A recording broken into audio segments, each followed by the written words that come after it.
अस्सलाम वालेकुम नाजरीन, मैं हूँ निदा आगा और मेरे साथ तशरीफ़ रखते हैं इकबाल सहवानी। अस्सलाम वालेकुम। हम सब की तरफ से आप सबको सबसे पहले तो दिली ईद मुबारक। जी बिल्कुल, आज ईद का मौका है और हम इस वक्त आपके साथ मौजूद हैं। होम टीवी ने रमज़ान में आपको एक खूबसूरत ट्रांसमिशन दी जिसमें निदा आगा हमारे साथ मौजूद थी और इन्होंने आपको जो है वो रमज़ान की फजीलतें बताई और आज ईद के हवाले से हम आपके साथ मौजूद हैं। आज ईद का पहला दिन है और ईद के पहले दिन हमने अपने साथियों को यहाँ जमा किया है जो आपको ईद के हवाले से गुफ्तगू करेंगे। निदा से हम बात करते हैं कि आप बताएं आपकी ईद कैसी गुजरी। बिल्कुल बिल्कुल इकबाल सहवानी साहब, ईद बहुत अच्छी गुजरी और सबसे पहले तो आपके साथ गुजर रही है। ईद का पहला रोज़ है और ईद की तमाम मुसरतें और तमाम खुशियाँ और कहते हैं शादमानियाँ हमारे साथ मौजूद हैं। चूँकि हम इस वक्त होम टीवी पर मौजूद हैं और होम टीवी पर हमारी पूरी टीम है और बहुत अच्छा लगता है जब हम अपनी फैमिली के साथ हों, क्योंकि हम लोग बिल्कुल एक फ़ैमिली की तरह काम करते हैं और फैमिली के साथ ईद गुजारना कितना अच्छा होता है ये तो आप बेहतर समझ सकते हैं। तो आज हमने अपनी फैमिली के किस मेंबर को बुलाया है, ज़रा उनसे हमारा तारुफ तो कराएं। जी जी बिल्कुल, मैं तारुफ करवाती हूँ और सबसे पहले मैं बताऊँ कि इस वक्त मेरे साथ स्टूडियो में तशरीफ़ रखते हैं अयाज़ अहमद साहब। अस्सलाम वालेकुम। वालेकुम सलाम। कैसे हैं आप? अल्लाह का शुक्र, अल्हम्दुलिल्लाह। आपको बहुत बहुत ईद मुबारक हो। आपको भी। नाज़रीन, सबसे पहले तो मैं आपको बता दूं कि अयाज़ अहमद साहब जो हैं वो पेशे के एतबार से बैंकर हैं, हमारे साथ इस वक्त स्टूडियो में मौजूद हैं। सबसे पहले मैं इनसे पूछूंगी कि आप अपनी मसरूफियात को साथ लेते हुए ईद का दिन किस तरह मनाते हैं? ईद का दिन हमेशा की तरह ऐसे ही गुजरता है कि सुबह नमाज़ पढ़ के आए, उसके बाद मिलने जुलने वाले आ गए, मेरे ससुराल से कुछ लोग आ गए या हम सुबह के वक्त किसी अपनी वाइफ के भाई के घर चले गए। उसके बाद दोपहर में हमारा खाना होता है, हम सारे बहन भाई, हमारी सबसे बड़ी बहन जो है उनके घर जमा होते हैं और वहाँ पे हम लोग खाना वगैरह खाते हैं। 4-5 बजे वहाँ से वापसी होती है, फिर थोड़ा आराम करते हैं। रात को फिर वही एक जिस तरह एक मैरिड आदमी अपने ससुराल जाता है रात में ईद मिलने के लिए, बेगम को भी मिलवाना होता है। बिल्कुल सही बात और है, ससुराल भी जाना होता है, तो रात का खाना फिर वहाँ होता है। हाँ। और 12 फिर वहाँ बच जाते हैं। अच्छा। तो दिन तो अच्छा और मसरूफ गुजरता है। अच्छा, वैसे मुझे ऐसा लग रहा है कि आपका पूरा ईद का दिन ससुराल के साथ गुजरा है, ऐसा कुछ नहीं? नहीं, ससुराल के साथ नहीं, मेका भी साथ है ना। अच्छा अच्छा। जब वो बहन भाई आते हैं तो अपने मेके के साथ दोपहर होती है अच्छा, और अच्छा। फिर रात जो है वो ससुराल के साथ होती है। दोपहर और सपहर अपने मेके के साथ। अच्छा अच्छा, मेरा मेका। हाँ, यानी आपका मैका मेरा मैका, यानी बेगम का ससुराल। बेगम का ससुराल। सही। और रात जो है वो बेगम का मैका और मेरा ससुराल। एक शादीशुदा आदमी के लिए तो मेरे ख्याल में कि ईद इसी तरह से गुजरती है और यही एक आइडियल लाइफ है। नाजरीन, बिल्कुल सही बात है, क्योंकि देखें यही हमारे अपने होते हैं, चाहे मैका हो चाहे ससुराल हो, लेकिन यही हमारे अपने लोग होते हैं और इनके बीच में की जाने वाली ईद अच्छा बहुत ही मीठी हो जाती है। ये बताइए कि एक तो आपका जो हमारा सबका जो रूटीन है, नमाज के बाद जो है बेशतर लोग सोकर जो है वो थोड़ा सा एंजॉय करते हैं दोपहर तक, तो ऐसा आपकी जिंदगी मेरे में साथ नहीं ऐसा है? बिल्कुल नहीं है ना। मैं इस चीज़ को पसंद करता हूँ कि जिस दिन के लिए आप, बहुत से लोग होते हैं जो पूरी पूरी रात फजर तक बाहर बाजारों में फिर रहे होते हैं और जिस दिन के लिए फिर रहे होते हैं उस दिन सारे दिन सो रहे होते हैं। तो वो चीज़ सही नहीं है। ईद जो है वो ऐसा दिन है कि आपको सो के नहीं गुजारना चाहिए। सही। तो आप सुबह आए, चाहे बैठें, आराम करें, टीवी देखें, दोस्तों से मिलें, बातचीत करें, कब्रिस्तान वगैरह जाएं, लेकिन सोना मेरे हिसाब से मैं नहीं सोता। बिल्कुल सही बात है, क्योंकि ईद का दिन कोई छुट्टी का दिन थोड़ी है, लेकिन आजकल हम लोगों ने इसको ऐसे ट्रीट करना शुरू कर दिया है जैसे ईद का दिन नहीं हुआ कोई छुट्टी का दिन हो गया। बल्कि ईद का दिन तो इसलिए है कि हमें अपने प्यारों से मिलना है और एक दूसरे के कहते हैं दुख सुख बांटने हैं, उनसे गले मिलना है और सबसे बढ़ के हमारा मजहबी त्योहार है और इस ईद को तो मीठी ईद भी कहते हैं। तो क्या इसका आगाज आप सेवइयों से करते हैं? सेवइयों से करता हूँ। अच्छा, बिल्कुल, ये तो बड़ी अच्छी बात है, क्योंकि ये एक हमारी रीत चली आ रही है कि सेवइयां जरूर बनती हैं ईद के दिन। अच्छा, सेवइयां तो आप खाकर आए हैं ना? सेवइयां खा के आए, बिल्कुल। तो ठीक है, केक हम आपको खिलाएंगे। बिल्कुल, केक आपको खाऊंगा मैं। अच्छा, बड़ा मीठा मीठा सा मुंह हो जाता है ईद के दिन ना, क्योंकि हर जगह से जो आ रहा होता है मिठाई लेकर आ रहा होता है या फिर कोई शीर खुरमा लेकर आ रहा होता है, इसीलिए मीठी ईद कहते हैं इसको। इसीलिए इसको मीठी ईद कहते हैं और हमारी दुआ है कि हमारे सारे नाज़रीन के लिए भी ये ईद जो है वो इसी तरह मीठी साबित हो। अच्छा, ये बताएं कि अब तो हम यानी जिस एज ग्रुप में हैं तो हम खुद वालिदैन हो गए, बिल्कुल, तो बच्चों की तो अब हमारे ज़माने में जिस तरह से ईद होती थी वो ईद और आज की ईद में, आज के बच्चों की ईद में और हमारे ज़माने के जो हमारा बचपन था उसमें क्या फर्क है? उसमें सबसे बड़ा डिफरेंस तो टेक्नोलॉजी का है। हमारे है। ज़माने में मोबाइल नहीं होते थे, ठीक है। हमारे ज़माने में लैपटॉप और कंप्यूटर्स नहीं होते थे, चैटिंग नहीं होती थी, फेसबुक नहीं था, व्हाट्सएप नहीं था। हमारे पास क्या काम था कि जैसे ईदी मिले हम भाग के आइसक्रीम खाने पहुंच जाएं, भाग के कोल्ड ड्रिंक पीने पहुंच जाएं, भाग के अपनी पसंद की वो चीज़ें ले लें जो हम कभी कभार लिया करते थे। ईद पे इतने पैसे जब मिलते थे, पान भी खाते थे।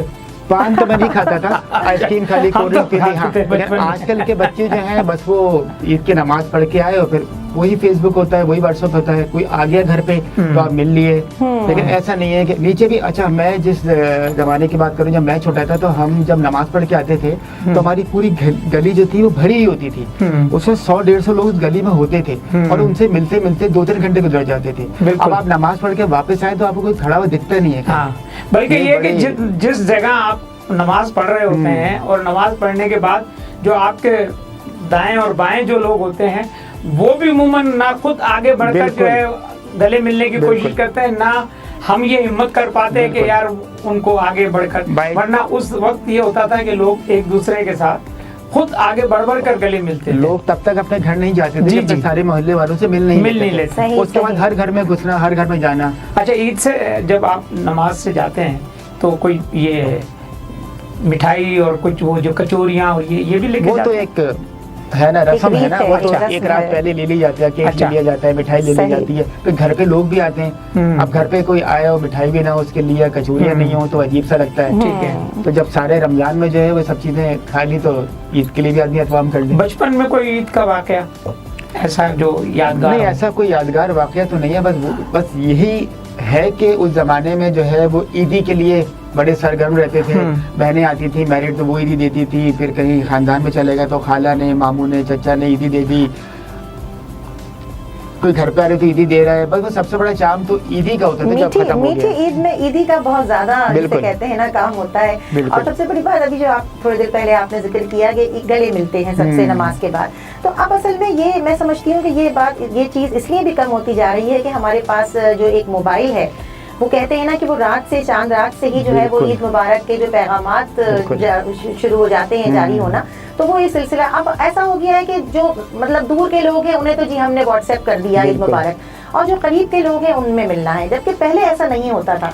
पहले ईद मिलने हमें लाजमी जाना होता था और वो मोहब्बत और वो खुलूस जो होता था वो मेरा ख्याल है कि व्हाट्सएप पे भेजे गए पैगाम में बिल्कुल नहीं है। सवानी साहब को याद होगा कि ईद कार्ड के ऊपर कितना रश लगा रहता था और हम लोग ईद कार्ड लेने जाते थे और ईद कार्ड टंगे हुए होते थे धागों के ऊपर, हम जाके अपनी पसंद की ईद कार्ड लेते थे स्पेशली। फिर पोस्ट ऑफिस जाते थे उसको भेजने के लिए। अब तो शादी के इन्विटेशन भी व्हाट्सएप पे आ रहे हैं। बिल्कुल सही वो बात चीज होती थी कि वो शादी के मौके पर जो है वो लोग जो सालों नहीं मिलते थे, अब मेरे घर में शादी है तो मैं सबके घर पे जा रहा हूँ, मिल रहा हूँ, वो मुझसे मिल रहा है, मैं कार्ड दे रहा हूँ, तो उस बहाने मुलाकात हो जाती है। बिल्कुल। अब वो अभी मेरे फर्स्ट कजन की शादी हुई है तो व्हाट्सएप पे ही कार्ड आया है सारे। हाँ, बिल्कुल सही बात है।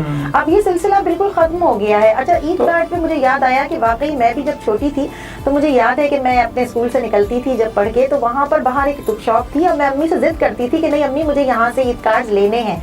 और फिर ये कि हम ईद कार्ड लेते थे, फिर बड़े खूबसूरत अशार उसके अंदर हम लिखते थे ढूंढ के, और फिर उसको हम अपने दोस्तों को देके बड़ी खुशी महसूस करते थे कि जी अच्छा जी उसका रह गया, उसका ईद कार्ड रह गया। भेजने वाले को भी खुशी होती थी और लेने वाले को जिसको मौसूल होता था उसको भी खुशी होती थी। मतलब वो जो व्हाट्सएप पे मैसेज है उससे ईद से पहले आता था और ईद के कई दिन तक जो है उसकी एक वो यानी वो रहती थी, पोस्ट ऑफिस पे ताजगी रहती थी। बिल्कुल। और मेरे पास तो अब तक अपनी दोस्तों के ईद कार्ड मौजूद हैं, मैंने संभाल के रखे हुए हैं।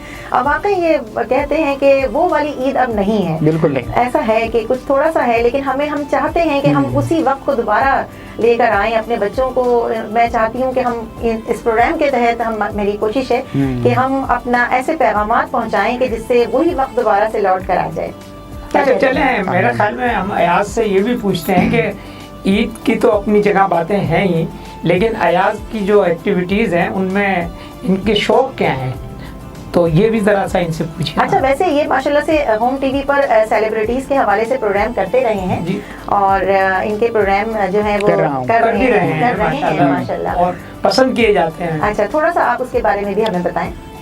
सवानी साहब के साथ ही ऐसा हुआ था कि सवानी साहब से मेरी जब शुरू में मुलाकात हुई तो मैंने इनको एक तो वाक़यात सुनाए, तो इन्होंने मुझसे कहा कि आप जो वाक़यात सुना रहे हैं वो काफ़ी यूनिक हैं, तो आप इनको लिखें और ऐसा कोई प्रोग्राम बना दें इसमें आप इस किस्म के प्रोग्राम में हम लोग इस किस्म की सेलिब्रिटीज के ऊपर ऐसी चीजें लेकर आए जो कि इतनी कॉमन नहीं है।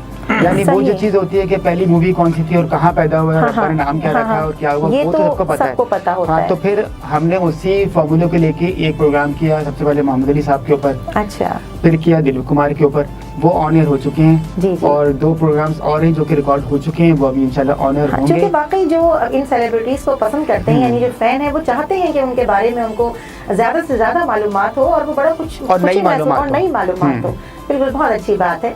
अच्छा जी, अब एक बात और हमने आपके बारे में सुन रखी है कि आप गाते बहुत अच्छा है। गाता हूँ, अच्छा गाता हूँ या नहीं गाता ये तो सुनने वाले को पता होगा। अच्छा जी, तो आप थोड़ा सा इस ईद के पुरमसरत मौके के ऊपर हमें भी कुछ गुनगुना के जरा सा प्रोग्राम को।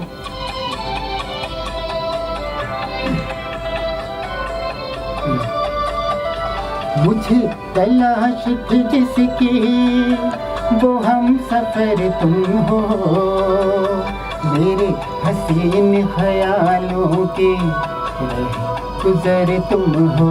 आहा हा हा हा, मुझे तलाश थी जिसकी, वो हम सफर तुम हो, मेरे हसीन ख्यालों के गुजर तुम हो।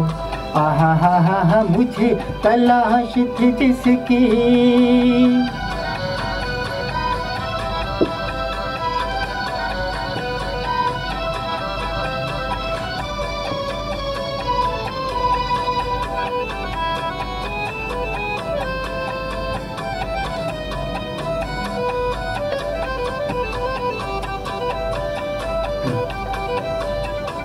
राहे वफा में मुझको वो हम सफर मिला है, जो मेरी जिंदगी के तकदीर बन गया है। मुझे तलाश थी जिसकी, वो हम सफर तुम हो, मेरे हसीन ख्यालों के गुजर तुम हो।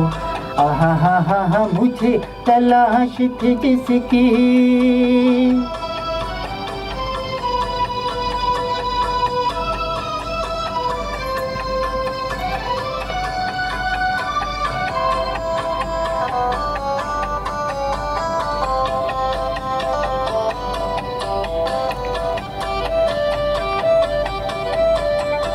दीवाना हो गया दिल, ऐसी खुशी मिली है, लब से जुदा न होगी, ऐसी हंसी मिली है। मुझे तलाश थी जिसकी, वो हम सफर तुम हो, मेरे हसीन ख्यालों के गुजर तुम हो।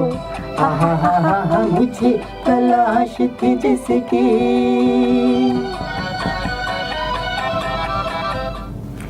बहुत खूबसूरत, बहुत दिलकश नगमा शुक्रिया, आपने बहुत सुनाया बहुत और शुक्रिया। बिल्कुल ऐसा लगा जैसे हम सचमुच उस वक्त के पॉप सिंगर अहमद रुश्दी को सुन रहे हैं। Thank you. और ये नगमा मेरे ख्याल में फिल्म जहाँ तुम वहाँ हम से था बिल्कुल। और इसको ये पिक्चराइज हुआ था शबनम और वहीद मुराद मुराद पर, यानी अपने वक्त के चॉकलेटी हीरो हमारे पहले चॉकलेट हीरो पाकिस्तान, सिर्फ पाकिस्तान नहीं बल्कि हाँ। पूरे सब कॉन्टिनेंट का बिल्कुल हाँ। वाहिद हीरो मोहम्मद वहीद मुराद, मुराद। जिसको चॉकलेटी हीरो और जिसके स्टाइल को इंडिया के बहुत सारे बॉलीवुड स्टार्स ने कॉपी करने की कोशिश की। बिल्कुल, ही इज कोई- द ओनली स्टार। कोई सानी नहीं उनका। बिल्कुल आज उनके डेथ को तकरीबन 40 साल हो गए पूरे, लेकिन लोग आज भी उनको वैसे ही याद करते बिल्कुल, हैं बिल्कुल जैसे कल की बिल्कुल। बात है। और उनके नगमे जो अच्छा से ज्यादातर नगमे अहमद रुश्दी साहब ने उनके बिल्कुल। जो है वो गाए। हाँ, 90%। 90% और बहुत आज भी बिल्कुल ऐसे ही सुने जाते हैं और ऐसा लगता है कि जैसे हम उस वक्त में वापस आप वो चले देखिए, गए। कोको कोरिना 50 साल पुराना गाना है, लेकिन आप बिल्कुल। सुने तो आपको लगता है इसे भी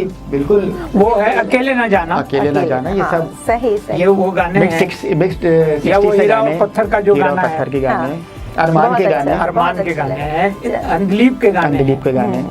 अंदलीब तो फिर भी 70s की मूवी है, ये मूवी जो है ये 60s की मूवी ब्लैक है एंड व्हाइट में नहीं थी, वो कलर में आ और गई। बहुत पुराने गाने हैं, लेकिन बिल्कुल ऐसा लगता नहीं है कितने पुराने गाने हैं। तो अयाज, आप तो माशाल्लाह से खैर आपको एक अल्लाह ने ऐसी आवाज़ दी है कि आपके पास रिजेंबलिंग बहुत है कि अगर आप पाकिस्तानी सिंगर को गाएं तो बिल्कुल वही आपकी आवाज़ का आता है, यानी फ्लेवर। और अगर आप इंडियन स्टार्स को गाएं तो उनकी आवाज़ में भी आपको फ्लेवर मिलता है। तो बहरहाल ये कि बड़ा अच्छा आपका वो है। निदा कुछ बात करें आप अयाज से, और मुझे बहुत फिर अच्छा इनसे लगा, हम- और बहुत अच्छा लगा मुझे नगमा सुनकर। और सेलिब्रिटीज प्रोफाइल के हवाले से जो आप प्रोग्राम करते हैं, थोड़ा सा उसके बारे में आपसे मतलब पूछना भी चाहूंगी और अपने नाजरीन को बताना चाहूंगी कि आप ज़रूर देखिए। और बहुत ही इंटरेस्टिंग और मालूमाती जिसे कहते हैं इंफॉर्मेटिव इनका प्रोग्राम है। और इसमें जैसे आप अगर किसी सेलिब्रिटी को पसंद करते हैं तो अमूमन कुछ बातें तो सबको ही पता होती हैं कि जी इनका असल नाम क्या था, या ये कहाँ पैदा हुए, और फिल्मी कैरियर का आगाज कब हुआ, कितनी फिल्मों में या कितने ड्रामों में काम किया। लेकिन कुछ ऐसी बातें होती हैं कि जिनको हम जानना चाहते हैं लेकिन वो बातें हमें नहीं पता होती। तो अयाज अहमद जो है वो हमें उन सेलिब्रिटीज़ के बारे में वो मालूमात इस प्रोग्राम में मतलब फराहम करते हैं। तो अगर आप भी कोई ऐसी मालूमात जानना चाहते हैं तो कमेंट्स में इनको कमेंट कीजिए और फिर देखें, हम पूछते हैं इनसे कि ये इनके मालूमात का खजाना कहाँ तक है। बिल्कुल, इंशाल्लाह हर इम्तिहान में पूरा करूँगा।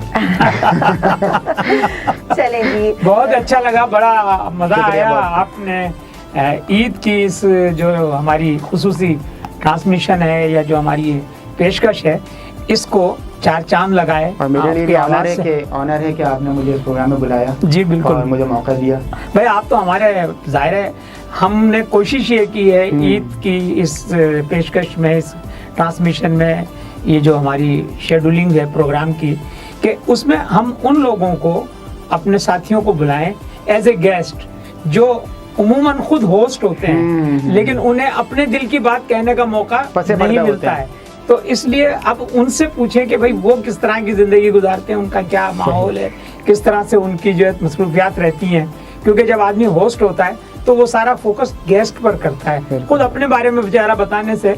तो हमने कोशिश की कि इस मरतबा ईद को इस तरह से करें कि हमारे नाजरीन को ये पता चले कि हमारे जो होस्ट हैं या हमारे साथ जो प्रोग्राम करते हैं वो खुद जो है प्रोग्राम से बाहर की दुनिया में उनकी अपनी क्या मसरूफियात हैं और किस तरह से वो मुख्तलिफ शोबों में एक एक्सपर्टीज़ रखते हैं, महारत रखते हैं।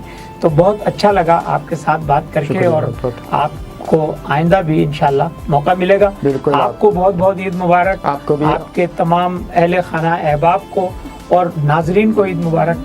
और मैं ये चाहूँगा कि निदा जो है वो अपने नाजरीन को ईद मुबारक भी कहें और ईद के हवाले से कोई ख़ास मैसेज भी देना चाहें। जी नाजरीन, आपको बहुत बहुत ईद मुबारक हमारी तरफ से, हमारी पूरी टीम की तरफ से। और ख़ुसूसी और ख़ास मैसेज बस यही है कि अपने प्यारों के साथ ईद मनाइए।